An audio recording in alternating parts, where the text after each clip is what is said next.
आप देख रहे हैं GK job exam YouTube channel. तो चलिए शुरू करते हैं आज का सेशन को। तो पहला प्रश्न है, गुलबदन बेगम ने किसके कहने पर हुमायूंनामा लिखा था? जी हाँ, गुलबदन बेगम ने निम्नलिखित में से किसके कहने पर हुमायूंनामा लिखा था? तो अकबर के कहने पर गुलबदन बेगम ने हुमायूंनामा लिखा था। और बात करिए गुलबदन बेगम का, तो हुमायूं की बहन थी गुलबदन बेगम। तो आपसे प्रश्न इस तरह से भी पूछा जा सकता है कि हुमायूंनामा के लेखक कौन है? तो गुलबदन बेगम। आई होप कि आपको समझ में आ गया होगा। बात करिए 2 नंबर प्रश्न का, तो नीचे दिए गए विकल्पों में उल्लेखित विदेशी यात्रियों में से भारत आने वाले सबसे पहले कौन थे? जी हाँ, नीचे दिए गए विकल्पों में से आपको चॉइस करना है कि विदेशी यात्री कौन थे जो भारत आने वाले सबसे पहले थे। तो मेगास्थनीज भारत आने वाले सबसे पहले विदेशी व्यक्ति थे। और बात करें इनसे संबंधित अधिक जानकारी की, तो इंडिका नामक पुस्तक के लेखक कौन है? तो मेगास्थनीज। तो ये भी आप याद रखिएगा। बात करें 3 नंबर प्रश्न का, तो बम्बे प्रेसिडेंसी एसोसिएशन के संस्थापक कौन थे? जी हाँ, बम्बे प्रेसिडेंसी एसोसिएशन के संस्थापक निम्नलिखित में से कौन थे? तो फिरोज शाह मेहता बम्बे प्रेसिडेंसी एसोसिएशन के संस्थापक थे। तो इसका सही जवाब होगा ऑप्शन नंबर डी। और बात करें इसकी स्थापना कब की गई? तो 1885 में बम्बे प्रेसिडेंसी एसोसिएशन की स्थापना की गई थी। चलिए देख लेते हैं दूसरे प्रश्न को। बात करें 4 नंबर प्रश्न का, तो भारत में हर वर्ष शहीद दिवस किस तिथि को मनाया जाता है? जी हाँ, भारत में हर वर्ष शहीद दिवस कब मनाया जाता है? तो 30 जनवरी को भारत में हर वर्ष शहीद दिवस मनाया जाता है। तो इसका सही जवाब हो जाएगा ऑप्शन नंबर बी। और बात कर ले आज का 5 नंबर प्रश्न का, तो अंग्रेजों ने किस मुगल सम्राट को रंगून भेज दिया था? जी हाँ, अंग्रेजों ने किस मुगल सम्राट को रंगून भेज दिया था? तो बहादुर शाह जफर को अंग्रेजों ने रंगून भेज दिया था। तो इसका सही जवाब होगा ऑप्शन नंबर ए। और बात कर ले आज का अगला प्रश्न का, तो 6 नंबर प्रश्न है, संविधान की व्याख्या करने वाला अंतिम अधिकारी कौन होता है? जी हाँ, संविधान की व्याख्या करने वाला अंतिम अधिकारी कौन होता है? तो सर्वोच्च न्यायालय संविधान की व्याख्या करने वाला अंतिम अधिकारी होता है। तो इसका सही जवाब हो जाएगा ऑप्शन नंबर डी। बात कर ले आज का अगला प्रश्न का, लेकिन उससे पहले मेरे प्यारे साथियों, आप यहाँ तक आ गए, इसका मतलब आपको आज का क्लास का वीडियो पसंद आ रहा है। तो फिर सोच क्या रहे, वीडियो को लाइक कर दीजिए। अगर आप हमारे चैनल पर पहली बार आए या हमारा वीडियो आप तक पहली बार पहुंचा है, तो चैनल को सब्सक्राइब करके बेल आइकन को प्रेस कर लीजिए, क्योंकि यहाँ आपको मोस्ट वीवीआई प्रश्न बताए जाते हैं, पढ़ाए जाते हैं, और यहाँ से प्रश्न आपको अपने एग्जाम में देखने को जरूर मिलेंगे। और इस वीडियो को ज़्यादा से ज़्यादा अपने दोस्तों और रिलेटिव में शेयर जरूर करिए। बात करिए 7 नंबर प्रश्न का, तो मध्य प्रदेश के उच्च न्यायालय की मुख्य पीठ कहाँ है? जी हाँ, मध्य प्रदेश के उच्च न्यायालय की मुख्य पीठ कहाँ है? तो जबलपुर में है मध्य प्रदेश के उच्च न्यायालय की मुख्य पीठ। तो इसका सही जवाब होगा ऑप्शन नंबर सी। और बात करें अधिक जानकारी की, तो 1936 में नागपुर उच्च न्यायालय के रूप में स्थापित किया गया था। तो ये भी आप याद रखिएगा। चलिए देखते हैं दूसरे प्रश्न को। तो आज का 8 नंबर प्रश्न है, भारत में राजनीतिक दलों को कौन मान्यता देता है? जी हाँ, भारत में राजनीतिक दलों को निम्नलिखित में से कौन मान्यता देता है? तो भारत का निर्वाचन आयोग जो है भारत में राजनीतिक दलों को मान्यता देता है। तो इसका सही जवाब होगा ऑप्शन नंबर बी। चलिए देखते हैं दूसरे प्रश्न को। बात करें 9 नंबर प्रश्न का, तो संविधान के किस अनुच्छेद में भारत के नियंत्रक और महालेखा परीक्षक के कर्तव्यों का वर्णन है? जी हाँ, संविधान के किस अनुच्छेद में भारत के नियंत्रक और महालेखा परीक्षक के कर्तव्यों का वर्णन है? तो इसका सही जवाब होगा ऑप्शन नंबर डी। अनुच्छेद 149 में भारत के नियंत्रक और महालेखा परीक्षक के कर्तव्यों का वर्णन है। और बात करें अधिक जानकारी की, तो भारतीय संविधान का अनुच्छेद 148 से 151 जो है भारत के नियंत्रक और महालेखा परीक्षक से संबंधित है। आई होप कि आपको समझ में आ गया होगा, तो आप इसे जरूर याद रखिए। बात करें 10 नंबर प्रश्न का, तो राज्यसभा में गणपूर्ति के लिए निर्धारित सदस्यों की संख्या कितनी है? जी हाँ, राज्यसभा में गणपूर्ति के लिए निर्धारित सदस्यों की संख्या जो है कितनी है? तो 25 है। तो इसका सही जवाब होगा ऑप्शन नंबर ए। और बात करें कौन से संविधान के अनुच्छेद के तहत? तो अनुच्छेद 100 के तहत। चलिए देखते हैं दूसरे प्रश्न को। मैं आपको बताते चलूं, अगर आप हमारे चैनल पर पहली बार आए हैं, तो कि डेली की क्लास के वीडियो का जो पीडीएफ होता है आपको फ्री में दिया जाता है। बात करें 11 नंबर प्रश्न का, तो अमेजन वन किस महाद्वीप में स्थित है? जी हाँ, अमेजन वन जो है निम्नलिखित में से कौन से महाद्वीप में स्थित है? तो दक्षिणी अमेरिका महाद्वीप में स्थित है अमेजन वन, जो 5.5 मिलियन वर्ग किलोमीटर में फैला हुआ है। बात कर ले आज का अगला प्रश्न का, तो 12 नंबर प्रश्न है, दक्षिणी ध्रुव पर पहुंचने वाला पहला व्यक्ति कौन था? जी हाँ, दक्षिणी ध्रुव पर पहुंचने वाला पहला व्यक्ति निम्नलिखित में से कौन था? तो रोआल्ड एमुंडसेन जो था दक्षिणी ध्रुव पर पहुंचने वाला पहला व्यक्ति था। तो इसका राइट आंसर होगा ऑप्शन नंबर ए। और बात करें रोआल्ड एमुंडसेन का, तो ये नॉर्वे के खोजकर्ता भी है, तो ये भी आप याद रखते हुए चलिए।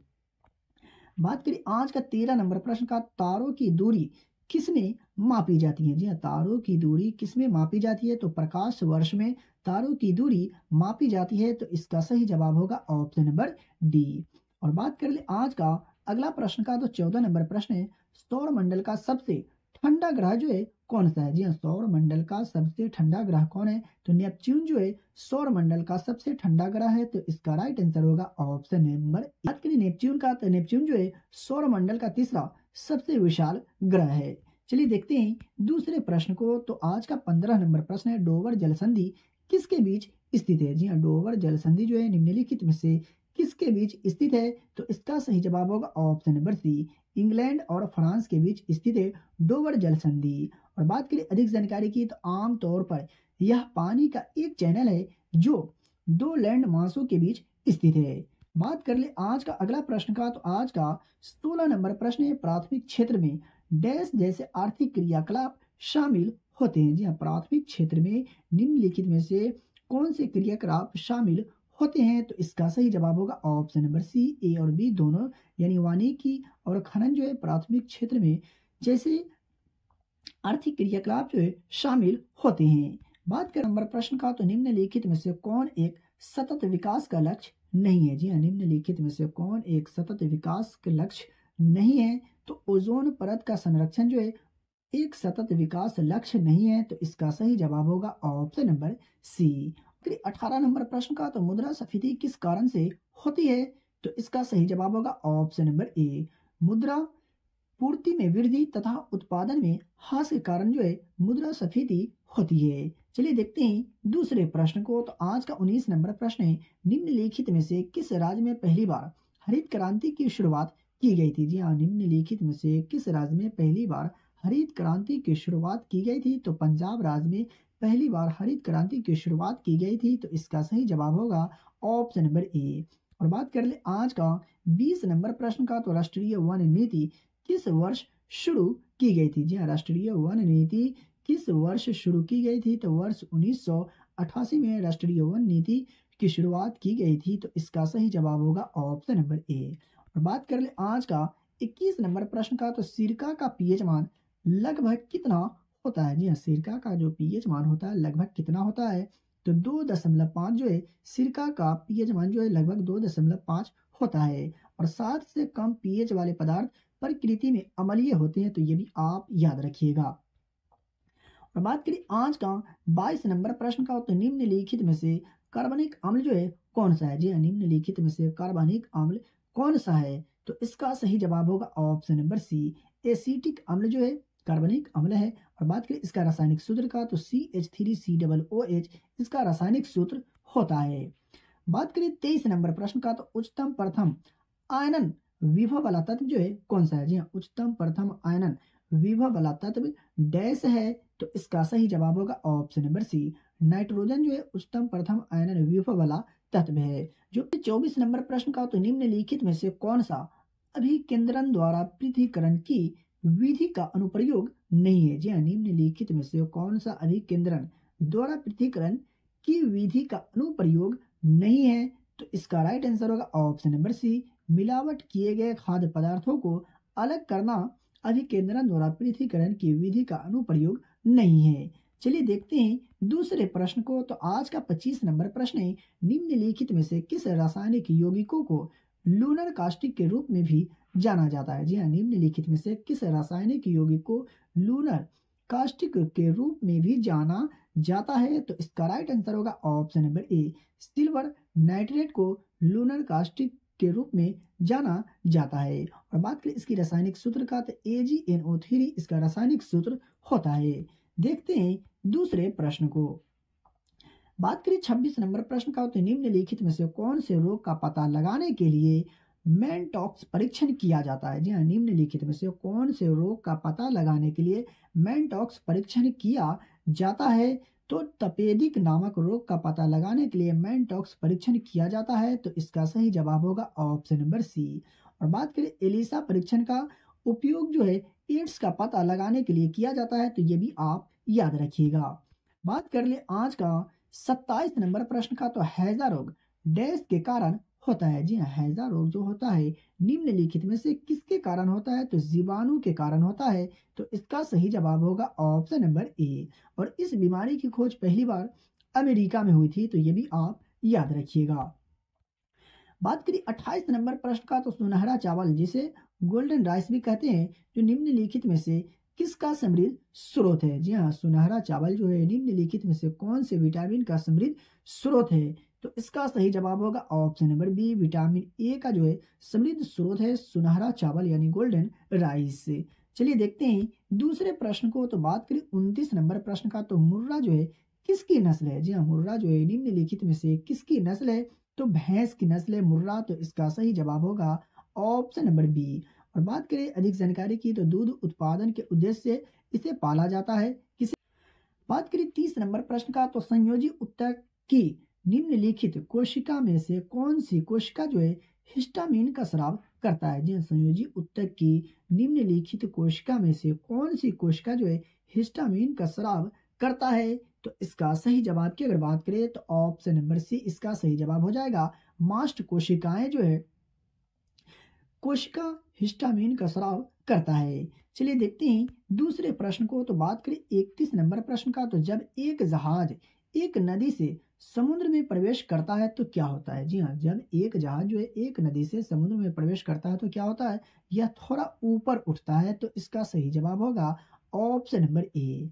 और बात कर ले आज का 32 नंबर प्रश्न का, तो क्या होता है जब किसी तरल पदार्थ का उत्प्लावन बल वस्तु के भार से कम होता है। जी हाँ, क्या होता है जब किसी तरल पदार्थ का उत्प्लावन बल जो है वस्तु के भार से कम होता है। तो वस्तु जो है तरल में डूब जाएगी। तो इसका सही जवाब होगा ऑप्शन नंबर सी। कब, जब तरल पदार्थ का उत्प्लावन बल वस्तु के भार से कम होता है तब। चलिए देखते हैं दूसरे प्रश्न को। और बात करें आज का 33 नंबर प्रश्न का, तो सफेद और चिकनी सतह क्या होता है। जी सफेद और चिकनी सतह जो है निम्नलिखित में से क्या होता है। तो इसका राइट आंसर होगा ऑप्शन नंबर डी। उष्मा की खराब अवशोषक और अच्छी परावर्तक होता है सफेद और चिकनी सतह। देखिए इस नंबर प्रश्न का, तो मानव आंख के एक महत्वपूर्ण अंग परितारिका का कार्य क्या है। जी हाँ, मानव आंख के एक महत्वपूर्ण अंग परितारिका का जो कार्य है क्या है निम्नलिखित में से। तो पुतली के आकार को नियंत्रित करना होता है मानव आंख के एक महत्वपूर्ण अंग परितारिका का कार्य। तो इसका सही जवाब होगा ऑप्शन नंबर ए। और आंखों का रंग परितारिका द्वारा इंगित किया गया है। चलिए देखते हैं दूसरे प्रश्न को। बात करिए 35 नंबर प्रश्न का, तो हीरा विद्युत प्रवाहित नहीं करता है क्योंकि। जी हाँ, हीरा जो है विद्युत को प्रवाहित नहीं करता है क्यों। तो इसका सही जवाब होगा ऑप्शन नंबर डी। क्योंकि इसमें कोई स्वतंत्र इलेक्ट्रॉन नहीं होता है जिसके कारण जो है हीरा विद्युत प्रवाहित नहीं करता है। तो मेरे प्यारे साथियों, अगर आपको आज का क्लास का वीडियो पसंद आया हो तो वीडियो को लाइक करें और चैनल पर पहली बार आए तो चैनल को सब्सक्राइब करके बेल आइकन को प्रेस कर ले और इस वीडियो को ज़्यादा से ज़्यादा अपने दोस्तों और रिलेटिव में भी शेयर जरूर करें। इसका पीडीएफ लेने के लिए वीडियो के डिस्क्रिप्शन में दिए गए टेलीग्राम चैनल लिंक को ज्वाइन करें और डेली के वीडियो का फ्री में पीडीएफ प्राप्त करें। तो चलिए मिलते हैं फिर से नई वीडियो में।